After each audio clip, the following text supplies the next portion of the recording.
Selamat datang kembali di pembelajaran kimia. Ada baiknya sebelum kita memulai materi, kita berdoa terlebih dahulu. Sebelum membahas tentang korosi, tolong perhatikan baik-baik pertanyaan berikut.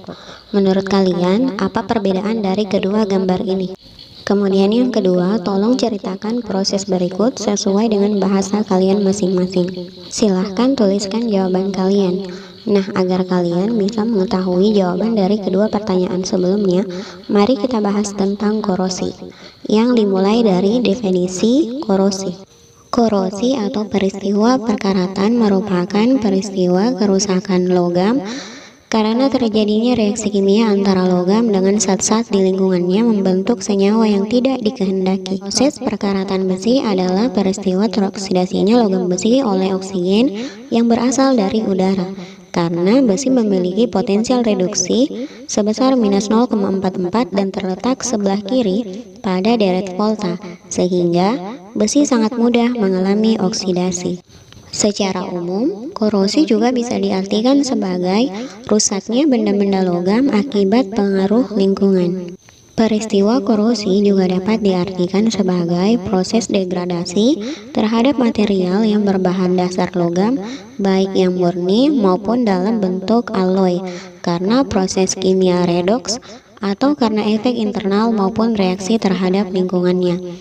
Korosi adalah faktor penting dalam menentukan daya tahan dan keamanan pada proses industri kimia. Lokasi pabrik yang umumnya di lingkungan pantai juga memerlukan proteksi khusus dalam perlindungan korosi tersebut. Dari beberapa pendapat sebelumnya dapat disimpulkan bahwa korosi merupakan kerusakan material yang disebabkan oleh pengaruh lingkungan sekelilingnya. Penurunan kualitas yang disebabkan oleh reaksi kimia bahan dasar logam dengan unsur-unsur lain yang terdapat di alam. Dua jenis mekanisme utama dari korosi adalah berdasarkan reaksi kimia secara langsung dan reaksi elektrokimia. Korosi juga dapat terjadi di dalam lingkungan kering dan juga lingkungan basah. Setelah memahami definisi tentang korosi, kita akan membahas jenis-jenis korosi. Ada 7 jenis korosi yang akan kita pelajari pada pertemuan kali ini. Yang pertama, uniform corrosion atau korosi merata. Yang kedua, pitting corrosion, korosi lokal atau korosi sumur. Yang ketiga, galvanic corrosion, korosi galvanik. Yang keempat, erosion corrosion, korosi erosi. Yang kelima, stress corrosion, korosi tegang. Yang keenam, intergranular, korosi antar kristal. Yang ketujuh, high temperature corrosion atau korosi pada temperatur tinggi. Ketujuh jenis korosi sebelumnya kemudian dikelompokkan berdasarkan kerusakan korosi yang terlihat. Grup yang pertama, identifiable by visual inspection, korosi yang terlihat dengan mata telanjang. Yang termasuk dalam kelompok ini adalah uniform corrosion, pitting, crevice corrosion, and galvanic corrosion. Kemudian di grup kedua, identifiable with special inspection tools, korosi yang bisa dilihat dengan alat khusus, misalnya erosi korosi, threading, dan intergranular. Kemudian di kelompok yang ketiga, identifiable by microscopic examination, korosi yang harus dilihat melalui mikroskop. Untuk lebih jelasnya, mari kita bahas satu persatu. Yang pertama, uniform corrosion, yaitu korosi yang terjadi pada permukaan logam yang berbentuk pengikisan permukaan logam secara merata sehingga ketebalan logam berkurang. Yang kedua, pitting corrosion atau korosi setempat yang menyerang logam dengan penetrasi yang cepat pada luas yang sempit. Uniform corrosion atau korosi umum dan merata umumnya terjadi pada baja akibat adanya reaksi kimia atau elektrokimia yang merata pada permukaan logam. Untuk pencegahannya, kita bisa menggunakan material yang tepat dan melakukan pelapisan atau coating atau menambahkan inhibitor, suatu zat yang bisa ditambahkan dalam konsentrasi yang kecil ke lingkungan untuk menurunkan laju korosi. Dan yang ketiga, bisa melalui proteksi katodik. Lanjut ke jenis korosi yang kedua, pitting corrosion atau korosi sumur. Serangan korosi ini mengakibatkan terjadinya lubang-lubang pada logam. Diameter lubangnya relatif kecil. Jenis korosi yang sangat berbahaya karena sulit untuk mendeteksi dan mengukurnya secara kuantitatif. Pencegahannya bisa dengan memilih material yang tahan terhadap korosi sumur. Jenis korosi yang ketiga yaitu stress corrosion atau korosi tegangan, yaitu korosi yang berbentuk retak yang tidak mudah dilihat, terbentuk di permukaan logam dan berusaha merembet ke dalam. Jenis yang keempat, erosion corrosion. Percepatan korosi ini karena adanya gerakan relatif antara permukaan logam dengan fluida korosif. Laju korosi akan dipercepat dengan adanya turbulensi aliran. Korosi tegangan sering juga disebut stress corrosion cracking, yaitu retak yang disebabkan oleh tegangan tarik dan korosi yang spesifik. Contohnya hydrogen embrittlement. Pencegahannya bisa dengan menggunakan proteksi katodik, menurunkan beban tegangan yang bekerja, menghilangkan zat-zat yang korosif, melakukan pelapisan atau coating, dan yang terakhir, shot pinning atau shot blasting untuk menghasilkan tegangan sisa tekan. Selanjutnya, untuk erosi korosi merupakan proses korosi yang dipercepat dengan adanya gesekan antara fluida korosif dengan permukaan logam. Pencegahannya bisa dengan cara melakukan pelapisan atau coating dengan permukaan yang keras. Dan yang terakhir, bisa dengan menggunakan proteksi katodik. Jenis korosi yang kelima, galvanic corrosion. Korosi yang terjadi karena terdapat hubungan antara dua metal yang disambung dan terdapat perbedaan potensial antara keduanya. Yang keenam, crevice corrosion, korosi yang terjadi akibat perbedaan konsentrasi oksigen pada celah atau gap yang terdapat pada struktur. Umumnya terjadi pada daerah sambungan, daerah yang miskin oksigen akan berfungsi sebagai anoda atau yang terkorosi, dan yang kaya akan oksigen akan berfungsi sebagai katoda. Galvanic corrosion atau korosi galvanis terjadi akibat adanya beda potensial antara dua benda yang terhubung secara elektrolit. Logam yang ketahanan korosinya kurang akan berfungsi sebagai anodik, dan logam yang ketahanan korosinya tinggi akan berfungsi sebagai katodik. Selanjutnya, crevice corrosion atau korosi celah. Korosi lokal yang sering terjadi pada celah atau daerah yang dilindungi. Penyebabnya adanya larutan yang terjebak pada lubang dari permukaan gasket, lap joint, atau kotoran yang terjebak di bawah baut atau pada kepala rivet. Untuk pencegahannya sangat sulit. Cara lain bisa dengan mengkondisikan dalam kelembapan yang rendah. Jenis yang terakhir yaitu selective corrosion, yaitu korosi yang berhubungan dengan melepasnya satu elemen dari campuran logam.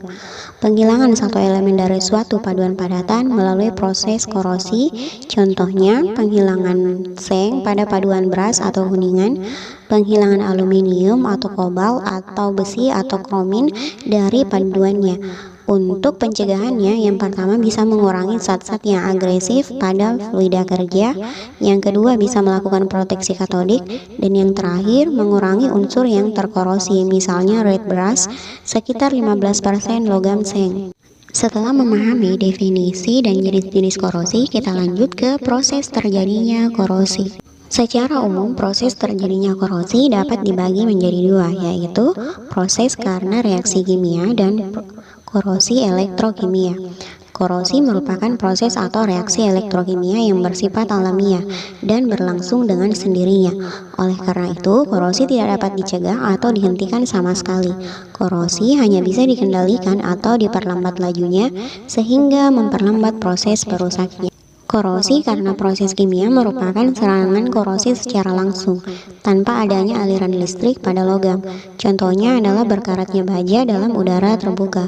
Korosi oleh proses kimia biasanya menyebar secara merata pada seluruh permukaan logam. Korosi elektrokimia melibatkan adanya transfer elektron antara elektroda positif atau anoda dan elektroda negatif atau katoda.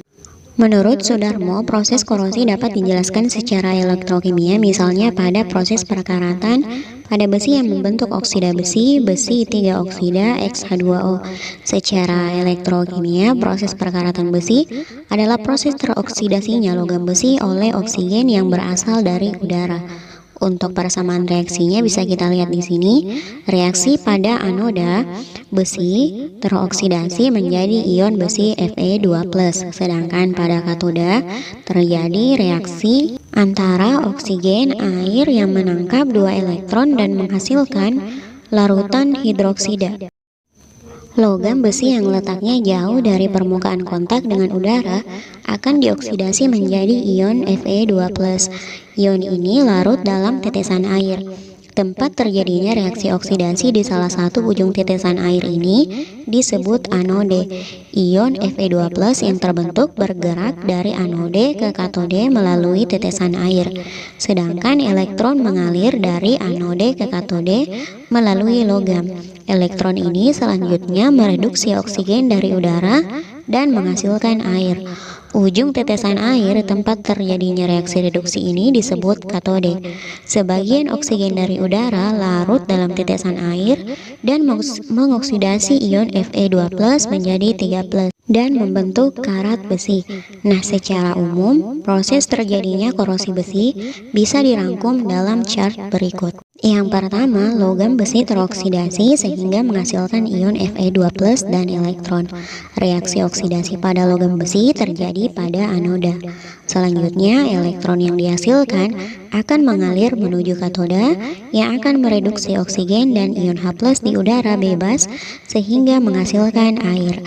Air tersebut lalu bereaksi kembali dengan oksigen dan membentuk ion hidroksida. Kemudian, ion besi 2 yang terbentuk pada anoda teroksidasi membentuk ion besi 3 sesuai dengan persamaan reaksi berikut. Hasil reaksi redoks pada logam besi adalah berupa senyawa oksida terhidrasi, besi 3 oksida XH2O atau yang disebut dengan karat besi. Untuk reaksi lengkapnya pada anoda dan katoda bisa kalian lihat pada slide berikut. Nah, setelah kalian memahami definisi jenis-jenis dan proses terjadinya korosi, kita lanjut ke pembahasan tentang faktor-faktor yang mempengaruhi terjadinya korosi. Yang pertama, air dan kelembapan udara. Udara yang banyak mengandung uap air akan mempercepat berlangsungnya proses korosi. Yang kedua, elektrolit. Asam atau garam merupakan media yang baik untuk terjadinya transfer muatan. Hal ini mengakibatkan elektron lebih mudah untuk diikat oleh oksigen di udara.